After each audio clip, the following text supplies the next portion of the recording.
Hi everyone, welcome to study word classes. तो friends, आज हम लोग हिंदी पेडागोजी के क्वेश्चन करने वाले हैं जो कि बहुत ज़्यादा इंपॉर्टेंट होंगे। ये पेपर 1 एंड पेपर 2 दोनों में मदद करेंगे, तो आप ये डाउट मत रखिएगा कि ये पेपर 1 के लिए हेल्पफुल है या फिर पेपर 2 के लिए, क्योंकि हिंदी पेडागोजी जो होती है वो पेपर 1 एंड पेपर 2 दोनों की क्या है, सेम होती है।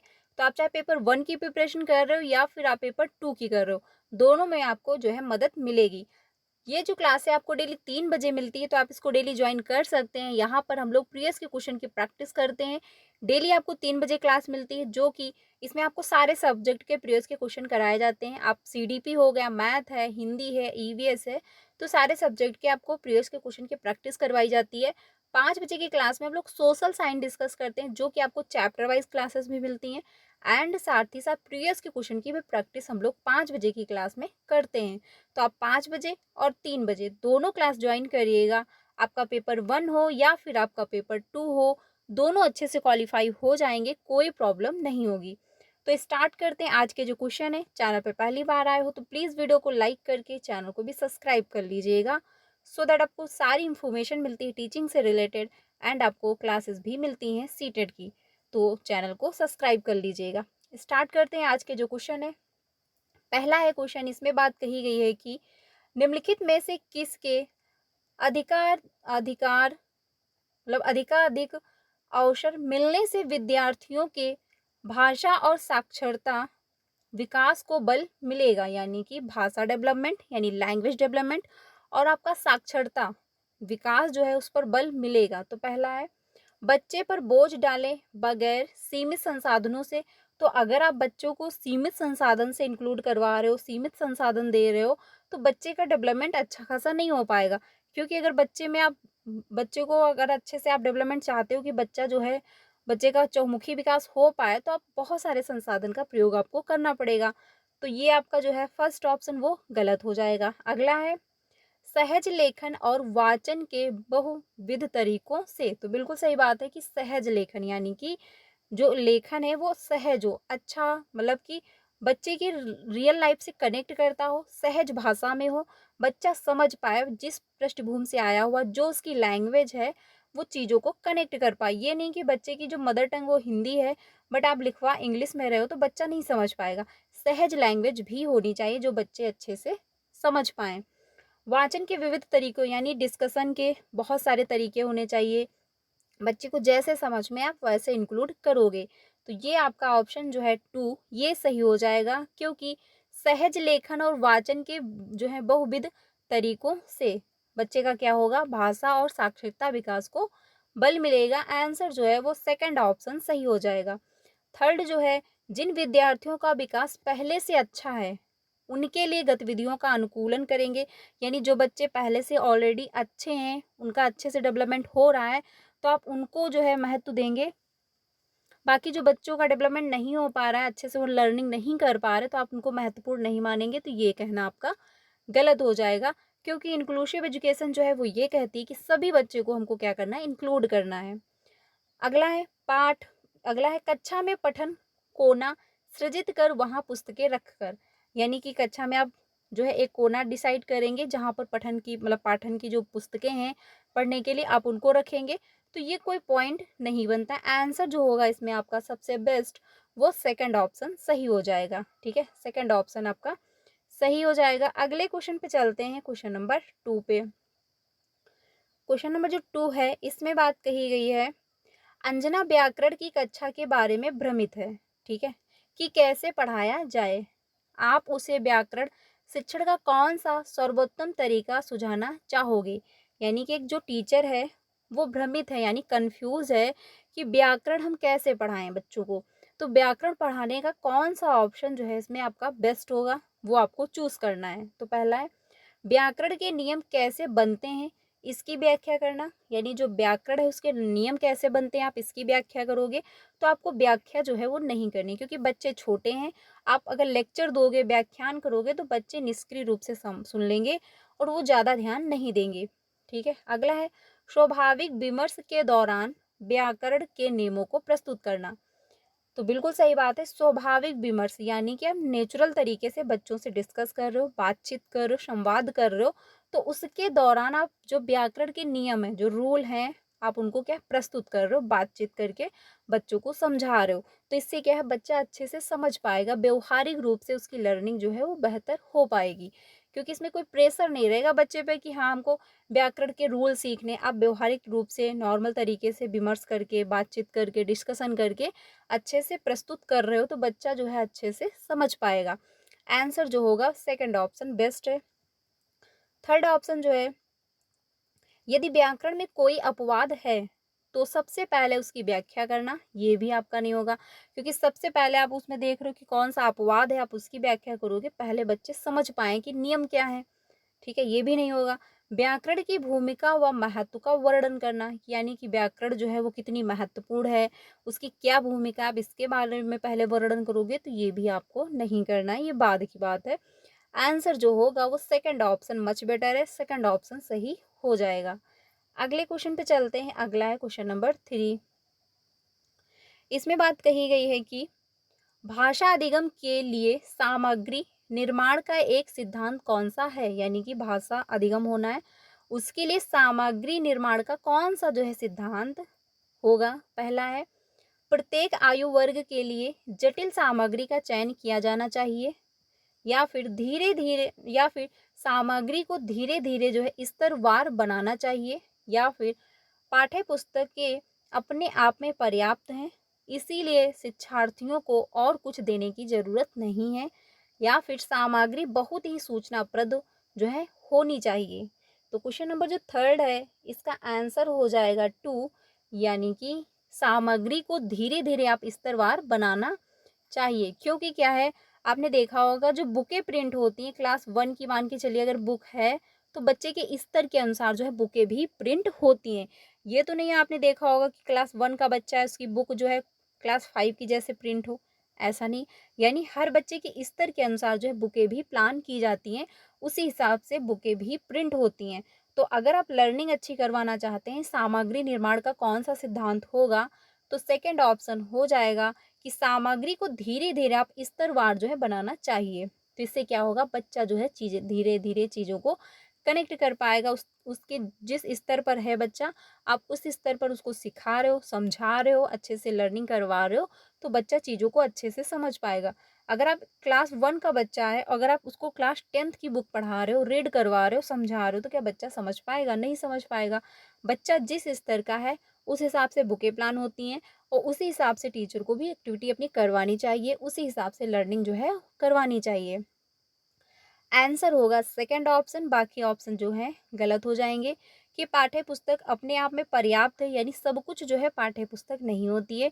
टीचिंग में पाठ्य पुस्तक एक साधन है, ना कि सब कुछ है। ठीक है, तो ये ध्यान रखना। सूचना जो है प्रद होनी चाहिए, ये भी नहीं होगा। फर्स्ट ऑप्शन जो है आयु वर्ग के लिए जटिल सामग्री का चयन आप करेंगे, तो ये भी आपका ऑप्शन जो है वो नहीं होगा। आंसर जो है वो सेकंड ऑप्शन ही सही होगा, क्योंकि सेकंड ऑप्शन जो है बेस्ट है। अगले क्वेश्चन पे चलते हैं। अगला है क्वेश्चन नंबर 4। इसमें बात कही गई है कि अध्यापक विद्यार्थियों की गलतियों का विश्लेषण करते हैं, गलतियों के प्रतिरूपों की पहचान करके विद्यार्थियों को पुनः पढ़ाते हैं और उनका स्पष्टीकरण देते हैं। यह किसके अंतर्गत आएगा? यानी कि क्या हो रहा है, बच्चों की जो गलतियां हैं उनका विश्लेषण हो रहा है, ठीक, साथ ही साथ गलतियों के प्रतिरूपों की पहचान, यानी कि गलतियां कैसे हो रही हैं, क्या इसका रीजन है, उसकी पहचान की जा रही है। विद्यार्थियों को पुनः पढ़ाते हैं और उनका जो है स्पष्टीकरण हो रहा है। तो ये किसके अंतर्गत जाएगा? तो क्वेश्चन नंबर जो 4 है, पहला ऑप्शन है सूक्ष्म शिक्षण है, या फिर उपचारात्मक शिक्षण, या फिर नियमित शिक्षण, या फिर चुनौतीपूर्ण जो है शिक्षण प्रक्रियाएं। तो चुनौतीपूर्ण शिक्षण यहाँ पे प्रक्रिया नहीं हो रही है, क्योंकि टीचर बच्चे के द्वारा जो गलतियां हो रही हैं टीचर उनको समझ रहा है। ठीक है, फिर जरूरत पड़ने पर बच्चे की जहाँ पे प्रॉब्लम हो रही वहाँ पे मदद भी दे रहा है। नियमित शिक्षण ये भी नहीं होगा। सूक्ष्म शिक्षण, तो सूक्ष्म शिक्षण अगर होता तो गलतियों का विश्लेषण जो है नहीं हो रहा होता। आंसर होगा सेकंड ऑप्शन, क्योंकि उपचारात्मक शिक्षण हो रहा है, बच्चे की पहले गलती पता चली है, फिर क्या है बच्चे की नीड के अनुसार उसकी मदद जो है की जा रही है। आंसर हो जाएगा सेकंड ऑप्शन। ठीक है, यानी कि उपचारात्मक शिक्षण जो है वो सही हो जाएगा। अगले क्वेश्चन पे चलते हैं, क्वेश्चन नंबर 5 पे। क्वेश्चन नंबर 5 जो है इसमें बात कही गई है कि शिक्षार्थियों के लिए मुक्त लेखन का जो है मुख्य लाभ क्या है, यानी शिक्षार्थी जो हैं उनके लिए मुक्त लेखन है जो उसका क्या बेनिफिट होगा। तो पहला है, मुख्य बल सटीकता पर होना चाहिए और प्रवाह मुक्त होना चाहिए, यानी कि जो लेखन होता है वो मुख्य सटीकता पर हो और प्रवाह मुक्त हो। तो ये कोई बात नहीं कि आप सटीकता से, बच्चों से आप बिल्कुल ये उम्मीद नहीं कर सकते कि जैसे आपने ब्लैक बोर्ड पे का लिखा है तो बच्चे सेम वैसा ही का जो है नोट डाउन कर दें, ऐसा नहीं। क्योंकि क्या है, बच्चे छोटे हैं, कुछ बच्चे थोड़ा उल्टा बनाएंगे, कुछ बच्चे थोड़ा ऐसा बनाएंगे, कुछ बच्चे तो हो सकता है ऐसा बनाए। तो हर बच्चे थोड़ा थोड़ा डिफरेंस बनाएंगे, क्योंकि क्या है, अभी छोटे बच्चे हैं, वो सीख रहे हैं। तो बिल्कुल आप सटीक नहीं उम्मीद कर सकते बच्चों से कि आप बिल्कुल सटीकता से वो लिखेंगे। ये आपका ऑप्शन जो है वो गलत हो जाएगा। अगला है, शिक्षार्थी अपनी प्रथम भाषा को द्वितीय भाषा के शब्दों को लेने के लिए जो है स्वच्छंद है। तो ये भी आपका नहीं होगा कि विद्यार्थी जो है अपनी प्रथम भाषा और द्वितीय भाषा के जो शब्द हैं उसको लेने के लिए क्या है, स्वच्छंद है। शिक्षार्थी रचनात्मकता के लिए जो है स्वच्छंद है, या फिर लिखने या जो है या ना लिखने की जो है स्वच्छंदता हो। तो क्वेश्चन नंबर जो 5 है, थर्ड ऑप्शन हो जाएगा कि शिक्षार्थी रचनात्मकता के लिए स्वच्छंद हो, यानी कि वो लिखने के लिए जो है उनको पूरी छूट मिलनी चाहिए, वो आराम से लिख पाएँ जैसे भी वो लिख पा रहे हैं। तो ये आपका ऑप्शन बेस्ट होगा, क्योंकि इसमें क्या है, मुक्त लेखन का जो मुख्य लाभ है वो आपका थर्ड ऑप्शन में हो जाएगा। थर्ड ऑप्शन सही हो जाएगा। ठीक है, लिखने या ना लिखने में ये आपका नहीं होगा, फर्स्ट ऑप्शन भी नहीं होगा, ना तो सेकंड, थर्ड ऑप्शन सही हो जाएगा। अगले क्वेश्चन पे चलते हैं, क्वेश्चन नंबर 6 पे। इसमें बात कही गई है, व्याकरण के कार्य कैसे होने चाहिए, यानी कि जो व्याकरण है, ग्रामर है, उसके कार्य कैसे होने चाहिए। पहला है, संदर्भ के अनुसार होने चाहिए, तो हो सकता है। अगला ऑप्शन है, जीवन उन्मुखी होने चाहिए, या फिर नियमों पर केंद्रित होने चाहिए, या फिर स्मृत आधारित होने चाहिए। तो क्वेश्चन नंबर जो 6 है, इसमें स्मृत आधारित नहीं होने चाहिए, क्योंकि लर्निंग आपको रोट मेमोराइजेशन बिल्कुल भी नहीं करवाना है, बच्चे को रटवाना नहीं, कंठस्थ नहीं करवाना है, याद नहीं करवाना है, बच्चा चीज़ों को समझ के पढ़े। तो ये आपका नहीं होगा। नियमों पर केंद्रित होनी चाहिए, तो जो व्याकरण है वो होती है रूलों पर, लेकिन क्या है, जो व्याकरण आपको पढ़ानी है वो संदर्भ अनुसार होनी चाहिए, यानी मीनिंग जो लर्निंग हो रही है वो मीनिंगफुल होनी चाहिए, बच्चा समझ पाए जो व्याकरण के रूल और जो नियम है। इसीलिए जो व्याकरण पढ़वाई जाती है, यानी कि जो व्याकरण है उसकी जब लर्निंग करवाई जाती है, तो व्याकरण को मदर टंग में ट्रांसलेट किया जा रहा होता है, और बच्चे की मदर टंग को आधार बना करके जो है व्याकरण के रूल कायदे का मतलब रूल जो नियम है वो सिखाए जा रहे होते हैं। ठीक है, तो जो व्याकरण है वो क्या, संदर्भ अनुसार होनी चाहिए, बच्चा समझ पाए कि हाँ व्याकरण में के अंतर्गत क्या कहा जा रहा है, क्या करना है, इसके अंतर्गत कैसे रूल हैं।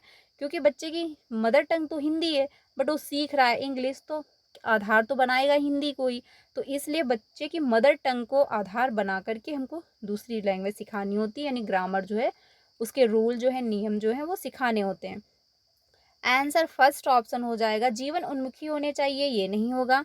नियमों पर केंद्रित होने चाहिए, ये भी नहीं। नियम केंद्रित होने चाहिए, सेकंड ऑप्शन है आपका। लेकिन सबसे बेस्ट होता है संदर्भानुसार लर्निंग होनी चाहिए।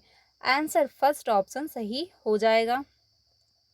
बच्चा चीज़ों को अच्छे से कनेक्ट कर पाए, क्योंकि बच्चा छोटा है और सबसे पहले जो ग्रामर होती है पढ़ाई जाती है, तो बच्चे की मदर टंग में ही ट्रांसलेट करके जो है ग्रामर पढ़ाई जा रही होती है। ठीक है, आंसर जो है वो फर्स्ट ऑप्शन सही हो जाएगा, क्योंकि ग्रामर पढ़ाने के लिए व्याकरण अनुवाद विधि का जो है प्रयोग किया जाता है। ठीक, तो ये भी ध्यान रखिएगा। आंसर जो है फर्स्ट ऑप्शन हो जाएगा। अगले क्वेश्चन पे चलते हैं। अगला है क्वेश्चन नंबर 7। इसमें बात कही गई है, भाषा अधिगम के बारे में कौन सा जो है सही है, यानी कि जो भाषा अधिगम है, लैंग्वेज डेवलपमेंट है, उसके बारे में कौन सा स्टेटमेंट जो है वो सही है। तो पहला ऑप्शन है, सभी प्रकार की विषय वस्तु भाषा अधिगम है, या फिर विषयों का अधिगम भाषा अधिगम में मदद नहीं करता है। तो ये कहना गलत होगा कि विषयों का जो अधिगम होता है वो आपका भाषा अधिगम में मदद नहीं करता है, बल्कि क्या है, मदद कर रहा होता है। ठीक है, तो ये कहना आपका गलत हो जाएगा। अगला है, विज्ञान और गणित सीखने के लिए भाषा महत्वपूर्ण नहीं है। तो यानी आप जो गणित सीख रहे हो और साथ ही विज्ञान सीख रहे हो, वो कौन से लैंग्वेज में सीख लोगे, कुछ भी अगर आप ए टू जेड लाइफ में अपने सीख रहे हो तो वो क्या है, आप किसी ना किसी लैंग्वेज में सीख रहे होते हो। अगर आप गाना भी सुन रहे हो, गाना भी याद कर रहे हो, तो वो भी कोई ना कोई एक लैंग्वेज होती है, ठीक है। तो हर चीज़ जो भी ए टू जेड है, अगर हम कुछ सीख रहे हैं, किसी से बात कर रहे हैं, तो भी वो किसी ना किसी लैंग्वेज में हम लोग बात कर रहे होते हैं। जैसे कि आज की डेट में चैट है, तो अगर हम चैट करके सामने वाले से बात कर भी रहे हैं तो क्या है, एक लैंग्वेज ही तो है, लिखित लैंग्वेज में ही तो हम लोग कनेक्ट हो रहे हैं। तो ये आपका गलत हो जाएगा कि कोई भाषा ही महत्वपूर्ण नहीं है। क्योंकि अगर आप साइंस पढ़ा रहे हो, आप मैथ पढ़ा रहे हो, तो किसी ना किसी लैंग्वेज का आपको प्रयोग करना पड़ेगा, तभी बच्चा समझ पाएगा। अब ये तो नहीं टीचर के दिमाग में क्या चल रहा है तो बच्चा चीज़ों को टीचर को देख कर ही समझ जाए, ऐसा तो पॉसिबल नहीं। टीचर को बोलना पड़ेगा, लिखित रूप में देना पड़ेगा या फिर मौखिक रूप से समझाना पड़ेगा। तो कोई लैंग्वेज को जो है प्रयोग करना पड़ेगा। आगे चलते हैं। भाषा अधिगम विषय, सामग्री और वृत्तांतों के आधार पर ही होनी चाहिए। तो ये भी कहना आपका गलत हो जाएगा, क्योंकि लैंग्वेज जो होती है वो विषय, सामग्री और वृत्तांतों पर आधारित नहीं होनी चाहिए। कोई ये पक्का नहीं है कि हाँ इसी पर आधारित होनी चाहिए। आंसर होगा फर्स्ट ऑप्शन, सभी प्रकार की विषय वस्तु जो है भाषा अधिगम है। आंसर फर्स्ट ऑप्शन हो जाएगा, क्योंकि सभी प्रकार की जो विषय वस्तु हैं वो भाषा है। जैसे कि आप मान के चले सोशल साइंस पढ़ रहे हो तो भी आप लैंग्वेज को सीख रहे हो, आप साइंस पढ़ रहे हो तो भी आप लैंग्वेज को सीख रहे हो, आप मैथ पढ़ रहे हो तब भी आप लैंग्वेज को सीख रहे हो। क्योंकि मैथ की लैंग्वेज थोड़ा चेंज होती है, 1/2 चेंज हुई मैथ यानी लैंग्वेज। साइंस उसमें भी में लैंग्वेज चेंज होती है कि A² प्लस सॉरी, जैसे केमिस्ट्री हो गई N2+1 H2, तो ये क्या है, इसकी भी लैंग्वेज चेंज है। तो हर सब्जेक्ट की क्या होती है, अगर आप सीख रहे हो, समझ रहे हो, तो भाषा विषय वस्तु जो है मतलब अलग होती है। तो आंसर क्या होगा, सभी प्रकार की विषय वस्तु जो है वो भाषा है। यानी किसी भी प्रकार की अगर आप कोई भी सब्जेक्ट सीख रहे हो तो उसमें जो भाषा इंक्लूड हो रही है वो भाषा अधिगम आपका हो जाएगा। आंसर जो है वो फर्स्ट ऑप्शन सही है। अगले क्वेश्चन पे चलते हैं, क्वेश्चन नंबर 8 पे। बच्चों में भाषिक निपुणता सर्वाधिक उपयुक्त किस प्रकार से जो है विकसित की जा सकती है। यानी कि बच्चों में जो भाषिक निपुणता है वो सर्वाधिक उपयुक्त किस प्रकार से विकसित की जा सकती है। तो पहला है व्याकरणिक नियमों के ड्रिल और अभ्यास द्वारा, या फिर नियमित रूप से श्रुत लेख द्वारा, या फिर कार्य आधारित गतिविधियों में भाग लेकर, या फिर भाषा भंडार का संवर्धन करके। तो क्वेश्चन नंबर 8 जो है थर्ड ऑप्शन हो जाएगा कि कार्य आधारित गतिविधियों में भाग ले करके। क्योंकि निपुणता आधारित यानी कि बच्चा जो है उसमें मास्टरी गोल्स उसमें आने चाहिए, बच्चा सब कुछ अच्छे से समझ पाए। तो कब समझेगा, जब वो उसमें इन्वॉल्व होगा, जब वो जो है गतिविधियां कर रहा होगा, एक्टिविटी कर रहा होगा, कुछ नया प्लान कर रहा होगा, कुछ नया क्रिएट कर रहा होगा, बच्चा एक्टिव होगा, टीचर एक्टिव होगा, आपस में बच्चे डिस्कस करके सीख रहे होंगे, तो ये लर्निंग जो है आपकी बेहतर हो रही होती है। आंसर जो होगा वो थर्ड ऑप्शन हो जाएगा। शब्द भंडार का संवर्धन आपका नहीं होगा। नियमित रूप से श्रुत लेख आप करा रहे हो कि बच्चा सुन रहा है, लिख रहा है, तो इसमें बच्चे का कोई कॉग्निटिव डेवलपमेंट नहीं हो रहा है, बच्चा कोई निपुण नहीं बन रहा है किसी एक फील्ड में। ड्रिल और अभ्यास ये भी आपका नहीं होगा, क्योंकि रोड मेमोराइजेशन, अभ्यास, कंठस्थ ये आपको बिल्कुल भी नहीं करवाने। आंसर जो होगा वो थर्ड ऑप्शन सही हो जाएगा। ठीक है, अगले क्वेश्चन पे चलते हैं। अगला है क्वेश्चन नंबर 9। क्वेश्चन नंबर 9 जो है इसमें बात कही गई है कि कक्षा 5 की अध्यापिका ने अपनी कक्षा के लिए कुछ कहानियों का चयन किया। कहानियों के चयन हेतु किस जो है मानदंड का प्रयोग नहीं करना चाहिए। यानी कि कहानी जो चयन की जा रही है उसके अंतर्गत कौन सा जो है एक ऑप्शन आपका जो है चयनित नहीं होगा, यानी कि मानदंड का प्रयोग नहीं हो रहा है, यानी कि कौन सा एक निगेटिव क्वेश्चन है। तो क्वेश्चन नंबर जो है फर्स्ट, इसमें बात कही गई है यह विद्यार्थियों की रुचि पर आधारित होनी चाहिए। तो बिल्कुल सही बात है, क्योंकि बच्चा इंटरेस्ट ले करके ही सीखे, तो ऐसी कहानियाँ आप इंक्लूड करेंगे। मान के चलिए बच्चे छोटे हैं, आप ऐसी इंक्लूड कर रहे हो कहानी की जिसमें बच्चा इंटरेस्ट ही नहीं ले रहा, बच्चे के स्तर के अनुसार आपको कहानी जो है इंक्लूड करनी है। ये तो ऑप्शन आपका सही है, लेकिन हमको क्या निगेटिव आंसर देना है, क्योंकि निगेटिव का निगेटिव आंसर हो जाएगा। अगला है यह विद्यार्थियों के भाषा स्तर और भाषा विकास पर आधारित होनी चाहिए। ये भी सही है, क्योंकि बच्चा किस स्तर का है आप उस लैंग्वेज में बच्चे को कहानी जो है इंक्लूड करोगे। ये तो नहीं बच्चा 1 का है, आप कहाँ जो लैंग्वेज का प्रयोग कर रहे हो आप इंग्लिश का प्रयोग कर रहे हो, बच्चा समझ ही नहीं पा रहा, तो बच्चे की जो मदर टंग है आप उसको इंक्लूड करोगे। अगला है विद्यार्थियों की पृष्ठभूमि को ध्यान में रखना चाहिए। तो ये भी आपका ऑप्शन सही है कि जो बच्चे हैं वो कौन से पृष्ठभूमि से आए। मान के चलिए वंचित पृष्ठभूमि से बच्चे हैं,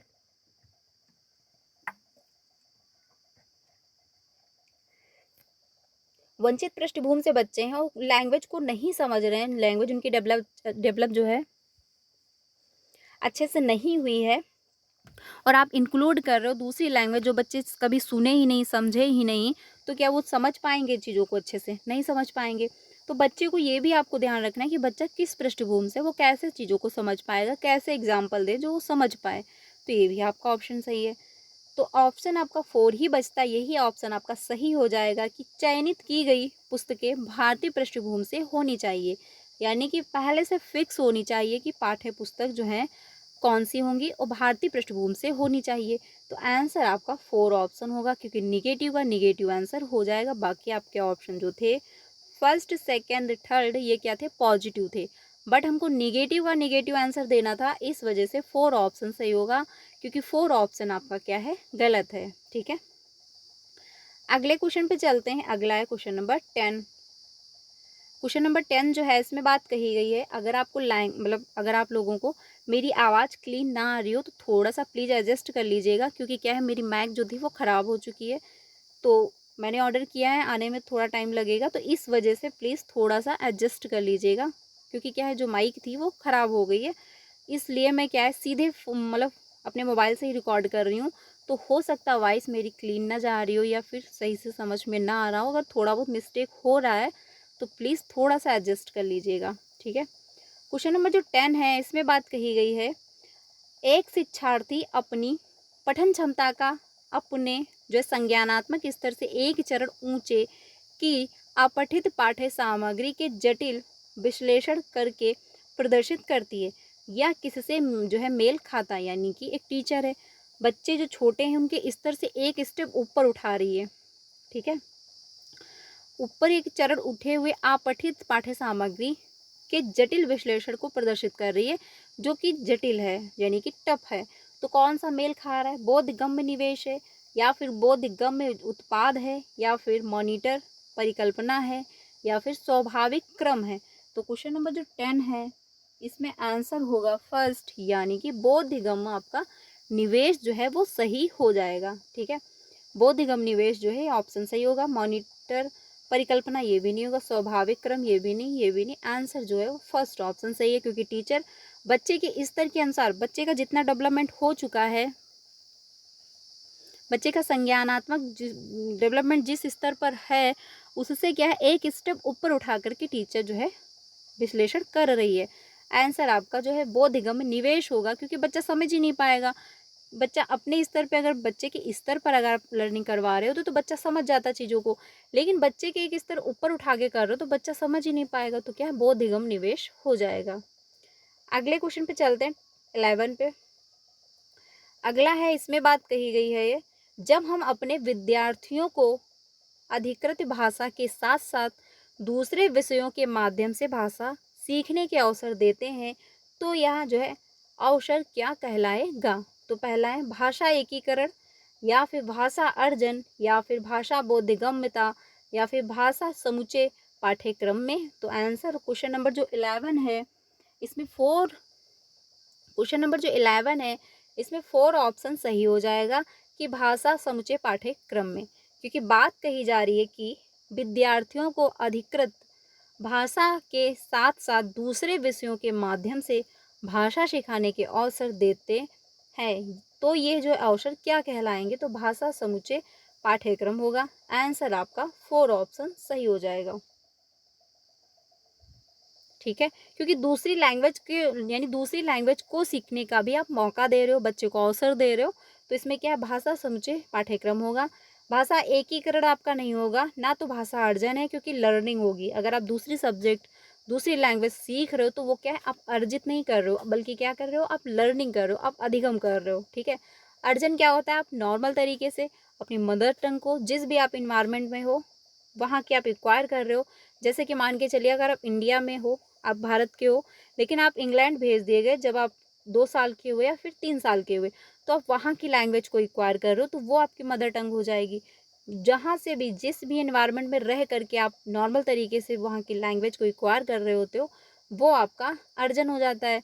जिसके लिए आप टाइम दे रहे हो, तो ट्यूशन ले रहे हो, कोचिंग कर रहे हो, किसी की मदद ले रहे हो, तो वो आपका अधिगम हो जाता है। ठीक है, आंसर जो है वो 4 ऑप्शन सही होगा। अगले क्वेश्चन पे चलते हैं 12 पे। 12 जो है इसमें बात कही गई है, भाषा के आकलन के निदानात्मक परीक्षणों का प्रयोग किसके जो है लिए किया जाता है, यानी निदानात्मक जो परीक्षण होता है वो किसके लिए प्रयोग किया जाता है। तो निदानात्मक परीक्षण क्या होता है ये पहले हम समझ लेते हैं। निदानात्मक परीक्षण होता है, इसमें क्या है, बच्चे की जो मतलब बच्चे को जो दिक्कत हो रही है, जो उसको प्रॉब्लम है, जो बच्चा जहाँ पर कंफ्यूज है, उसका ग्रो नहीं हो पा रहा है, उसका डेवलपमेंट नहीं हो पा रहा है, किस वजह से नहीं हो पा रहा है, तो इसमें प्रॉब्लम का जो है पता लगाया जा रहा होता है। जैसे कि आप टीचर मतलब डॉक्टर के पास जाते हैं, तो सबसे पहले डॉक्टर ये पूछता है कि एटलीस्ट आपको प्रॉब्लम क्या है, तो आप अपनी प्रॉब्लम बताते हो। तो जो आप अपनी प्रॉब्लम बता रहे हो, डॉक्टर ने जो प्रॉब्लम आपकी सुनी, वो आपका निदानात्मक परीक्षण हो जाता है। लेकिन डॉक्टर जो था वो आपकी प्रॉब्लम सुनने के बाद वो जो दवाई दे रहा है, जो मेडिसिन दे रहा है, वो क्या हो जाता है, आपका उपचारात्मक हो जाता है, क्योंकि वो उसका इलाज कर रहा है। तो निदानात्मक परीक्षण के अंतर्गत टीचर बच्चे की प्रॉब्लम समझ रहा होता है, प्रॉब्लम का पता लगा रहा होता है कि बच्चे को कहाँ पे प्रॉब्लम हो रही है, बच्चे की जो लर्निंग है वो कहाँ पे रुक रही है, बच्चे को कहाँ पे कन्फ्यूजन हो रही है, A to Z जो भी बच्चे की प्रॉब्लम रही है लर्निंग के दौरान होती है, उन सभी का जो है पता लगाया जा रहा होता है। ठीक है, उसके बाद उपचारात्मक शिक्षण दिया जाता है, यानी उसके बाद उपचार किया जाता है कि जहाँ पर भी बच्चे को दिक्कत हुई है वहाँ पे मदद की जाए, जिससे कि बच्चा ग्रो कर पाए, जिससे कि बच्चा सीख पाए। ठीक है, तो ये ध्यान रखिएगा। तो इसमें पहला ऑप्शन है उपचारात्मक शिक्षण की योजना बनाने के उद्देश्य से विद्यार्थियों की कमियों का पता लगाना, या फिर विशिष्ट कार्यक्रमों के लिए शिक्षार्थी की उपयुक्तता का आकलन करना, या फिर कैंपस जो है प्लेसमेट देने के लिए निपुणता की परीक्षा लेना, या फिर भाषा प्रयोग के लिए विद्यार्थियों की क्षमता की जांच करना। तो क्वेश्चन नंबर जो 12 है इसमें फर्स्ट ऑप्शन सही हो जाएगा, यानी कि उपचारात्मक शिक्षण की योजना बनाने के उद्देश्य से विद्यार्थियों की कमियों का पता लगाना। आंसर आपका फर्स्ट ऑप्शन हो जाएगा, क्योंकि निदानात्मक परीक्षण में विद्यार्थियों की कमियों का पता ही लगाया जा रहा होता है कि बच्चे को कहाँ पे प्रॉब्लम हो रही है, जिससे कि लर्निंग नहीं हो पा रही, या फिर बच्चा जो इंटरेस्ट नहीं ले रहा है। तो ये आपका निदानात्मक परीक्षण के माध्यम से पता चल पाएगा। आंसर जो है फर्स्ट ऑप्शन होगा। भाषा प्रयोग के लिए विद्यार्थियों की क्षमता की जांच, ये भी नहीं होगा। निपुणता यानी परीक्षा निपुणता, बच्चा जो है पेपर क्वालिफाई कर ले, तो ये भी नहीं होगा। आंसर जो होगा फर्स्ट ऑप्शन सही हो जाएगा। अगले क्वेश्चन पे चलते हैं, अगला है 13। इसमें बात कही गई है वह लेखन जिसमें इस बात पर ध्यान दिया जाता है कि लेखन इस रूप में प्रस्तुत किया जाए कि दूसरे आसानी से पढ़ सके और समझ सके। इसमें हस्तलेखन जो है वर्तनी, विराम चिन्ह और सामान्य जो है लेआउट शामिल है। यह क्या कहलाएगा? तो पहला है संयोजन, या फिर प्रतिलेखन, या फिर मुक्त हस्तलेखन, या फिर लेखन के बारे में लिखना, यानी कि लेखन के बारे में लिखना। तो इसमें है बात कही जा रही कि वह लेखन जिसमें इस बात पर ध्यान दिया जाता है कि लेखन इस रूप में प्रस्तुत किया जाए कि दूसरे आसानी से पढ़ें और समझें, यानी आप ऐसी लेखन का प्रयोग करें, ऐसी जो है अपनी लैंग्वेज का प्रयोग करें जिससे दूसरा वाला व्यक्ति आसानी से चीज़ों को पढ़ पाए, आसानी से समझ पाए। और विराम चिन्ह जो है, वर्तनी जो है, हस्तलेखन है, ये जो है अच्छे से इंक्लूड किए जा रहे हों। तो क्वेश्चन नंबर जो 13 है इसमें आंसर कौन सा हो जाएगा?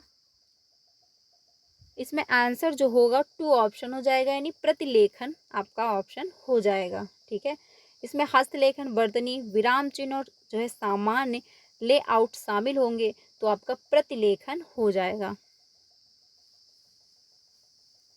ठीक है, यानी प्रतिलेखन के अंतर्गत ऐसी लैंग्वेज का प्रयोग किया जा रहा होता है, मतलब लिखने का मेथड ऐसा प्रयोग किया जाएगा जो चीज़ों को बच्चा अच्छे से कनेक्ट कर पाए। संयोजन आपका नहीं होगा, मुक्त जो हस्तलेख ये भी नहीं होगा, लेखन के बारे में लिखना ये भी नहीं होगा। मुक्त हस्तलेख अगर दे दोगे तो बच्चा तो अपने मन से कुछ भी लिखेगा, आप समझ ही नहीं पाओगे। ज़रूरी भी नहीं कि आप समझ पाओ, क्योंकि बच्चे छोटे हैं, कुछ बच्चा का ऐसे बना रहा होगा तो कुछ खा ऐसे बना रहा होगा, ठीक है। आंसर जो होगा ये आपका सेकंड ऑप्शन सही हो जाएगा। अगले क्वेश्चन पे चलते हैं, सेकंड लास्ट क्वेश्चन है, साझा पठन के लिए अध्यापक के रूप में आप क्या करेंगे। यानी कि जो साझा पठन होता है, जो समूह ग्रुप लर्निंग होती है, एक दूसरे की बच्चा मदद करके लर्निंग कर रहा होता है, एक दूसरे के सहयोग दे रहा होता है, जहाँ पे प्रॉब्लम हो रही है वहाँ पे हेल्प कर रहा होता है, तो जो ऐसी लर्निंग होती है उसको क्या कहते हैं, साझा पठन। तो इसमें जो है अध्यापक के रूप में जो है आप क्या करेंगे। तो पहला ऑप्शन है, अपने जिस पाठ्य सामग्री को शाश्वत पढ़ा है कुछ विद्यार्थियों को उसका अनुसरण करने के लिए कहना, या फिर शाश्वत पठन करना और विद्यार्थियों से अपने पीछे या समूह रूप से दोहराने के लिए ना कहना, या फिर पाठ्य सामग्री पढ़ते समय विद्यार्थियों का अनुसरण करना, या फिर पठन प्रक्रिया का आदर्श रूप प्रस्तुत करना, जैसे जो है हाव भाव के साथ कैसे पढ़ाया जाए और अपरिचित शब्दों के साथ जो है क्या किया जाए। तो क्वेश्चन नंबर जो है 14, इसमें आंसर होगा 4, यानी कि पठन प्रक्रिया का आदर्श रूप प्रस्तुत करना, जैसे हाव भाव के साथ कैसे पढ़ाया जाए और अपरिचित शब्दों के साथ जो है क्या किया जाए। आंसर आपका 4 ऑप्शन होगा, क्योंकि इसमें क्या है, टीचर बच्चों से हेल्प ले रहा है, बच्चों से साझा कर रहा है, बच्चों से डिस्कस कर रहा है, अपना अनुभव शेयर कर रहा है। तो इसमें क्या है, आंसर आपका 4 ऑप्शन होगा, क्योंकि साझा पठन की बात यहाँ पे की जा रही, जहाँ पर एक दूसरे की मदद करके लर्निंग होगी। आंसर 4 ऑप्शन होगा। अनुसरण करने के लिए कहना नहीं होगा, दोहराने के लिए ना कहना ये भी नहीं होगा, अनुसरण करना ये भी नहीं होगा। आंसर जो है 4 ऑप्शन हो जाएगा, क्योंकि टीचर जो है बच्चों से पूछ रहा है कि जो मतलब आदर्श रूप प्रस्तुत करना, जैसे हाव भाव के साथ कैसे पढ़ाया जाए और अपरिचित शब्दों को जो है साथ क्या किया जाए। तो इसमें क्या है, बच्चा जो है एक्टिव होगा और बच्चा भी अपनी राय देगा कि सर इसको ऐसे नहीं ऐसे पढ़ा सकते हैं, इसको ऐसे नहीं ऐसे समझ में आएगा। तो हर बच्चा क्या है, अपना अपना राय देगा और टीचर भी अच्छे से इंक्लूड होगा, टीचर भी अच्छे से समझ रहा होगा, अपना अनुभव दे रहा होगा, तो आपस में क्या सब डिस्कस कर रहे होंगे। आंसर 4 ऑप्शन सही हो जाएगा। अगले क्वेश्चन पे चलते हैं। अगला है, एक अध्यापिका संज्ञा समझाने के लिए पहले उदाहरण देती है, फिर उसकी परिभाषा बताती है, या विधि क्या कहलाती है। यानी सबसे पहले क्या है, एग्जाम्पल दिए जा रहे, फिर क्या है, रूल सिखाए जा रहे, तो कौन सी विधि हो जाएगी। सिंपल सी बात है, आगमनात्मक आपकी विधि हो जाएगी, क्योंकि इसमें क्या है, सबसे पहले आपको सबसे पहले आपको एग्जाम्पल दिए जाते हैं, फिर आपको क्या है, नियम सिखाए जा रहे होते। तो ये छोटी क्लासों में यानी कि 1 to 5 के लिए अच्छी मानी जाती है, क्योंकि बच्चे छोटे होते हैं, बच्चों को जो आप पहले दिखाएंगे तो बच्चा देख करके ज़्यादा चीज़ों को कनेक्ट कर पा रहा होता है, ज़्यादा चीज़ों को समझ पा रहा होता है। निगमनात्मक विधि आपकी ऊंचे क्लासों में रहती है, कि पहले आपको नियम सिखाया जा रहा है, जैसे कि व्याकरण, अगर आप व्याकरण सीख रहे हो तो निगमनात्मक विधि का प्रयोग किया जाता है, क्योंकि इसमें क्या होता है, सबसे पहले आपको रूल सिखाए जाते हैं, फिर आप जो है ग्रामर सीख रहे होते हो, तो ये ऊंची क्लासों में प्रयोग किया जाता है। संप्रेषणात्मक विधि में बातचीत हो रही है, कम्युनिकेशन हो रहा होता है, डिस्कशन हो रहा होता है, क्लासरूम में सब आपस में डिस्कस कर रहे होते हैं, ये भी नहीं होगा। प्रदर्शन विधि, आप प्रदर्शन यानी कि आप क्या है, परफॉर्मेंस कर रहे हो, किसी को इम्प्रेस करना है, कोई आप प्रदर्शन कर रहे हो, तो इसके अंतर्गत हो जाएगा। आंसर आपका फर्स्ट ऑप्शन होगा, जिसके अंतर्गत पहले आप एग्जाम्पल दे रहे हो, फिर बच्चे को रूल सिखा रहे हो, ठीक है। आंसर जो है फर्स्ट ऑप्शन होगा। ये छोटी क्लासों में अच्छा इसलिए होता है, क्योंकि बच्चे छोटे होते हैं, वो नियम जो है नहीं सीख पाएंगे, नहीं रट पाएंगे, तो इसलिए पहले उनको उदाहरण दिए जाते हैं, कि बच्चा जो है पहले चीज़ों को कनेक्ट कर पाए कि हाँ ये है क्या। जब बच्चा चीज़ों को समझने लगता है कि हाँ ये चीज़ है, ये इसको ये बोलते हैं, इसके अंतर्गत क्या क्या होता है, फिर धीरे धीरे बच्चा नियम भी सीख लेता है। तो आंसर जो है वो फर्स्ट ऑप्शन हो जाएगा। तो फ्रेंड्स 15 ही क्वेश्चन थे, मैंने आप लोगों के साथ डिस्कस किए हैं। आई होप आपको काफ़ी हेल्प मिली होगी। तो 15 ऑफ आपके कितने सही हुए वो आप लोग कमेंट में स्कोर करिएगा, क्योंकि आपका एनालिसिस हो जाएगा कि कितने आपने क्वेश्चन अटेंड किए हैं और कितने आपके सही हो पा रहे हैं। तो क्लास अच्छी लगी हो तो लाइक करिएगा, चैनल पे पहली बार आए हो तो प्लीज़ वीडियो को लाइक करके चैनल को भी सब्सक्राइब कर लीजिएगा, सो दैट आपको सारी इन्फॉर्मेशन मिलती है टीचिंग से रिलेटेड, जो भी अपडेट आती है आपको यहाँ से इन्फॉर्म कर दी जाती है। बाकी सीटेट की क्लासेस आपको मिलती है, ये क्लास डेली 3 बजे मिलती है और शाम को 5 बजे क्लास मिलती है। उसमें हम लोग सोशल साइंस डिस्कस कर रहे हैं, चैप्टर वाइज भी क्लासेस आपको मिलती है, प्लेलिस्ट बना दी गई है, आप जा कर के ज्वाइन कर सकते हैं और प्रीवियस के क्वेश्चन की प्रैक्टिस भी होती है, ठीक है। तो आपका पेपर 1 हो या फिर आपका पेपर 2 हो, दोनों पेपर अच्छे से क्वालिफाई हो जाएंगे। जैसा मेरा फर्स्ट अटैम्प्ट में सीटेट क्वालिफाई हो गया था, मैं वैसे ही आप लोगों से डिस्कस करती हूँ, आपको काफ़ी हेल्प मिलेगी। आप 3 बजे और 5 बजे की क्लास को ज्वाइन करिएगा। तो आज के लिए इतना ही। क्लास अच्छी लगी तो लाइक करिएगा, बाकी अपने सारे फ्रेंड को शेयर करिएगा जो भी सीटेट की प्रिपरेशन कर रहे हो। तो कमेंट में अपना स्कोर भी मेंशन करिएगा। मिलते हैं नेक्स्ट वीडियो में। Thank you.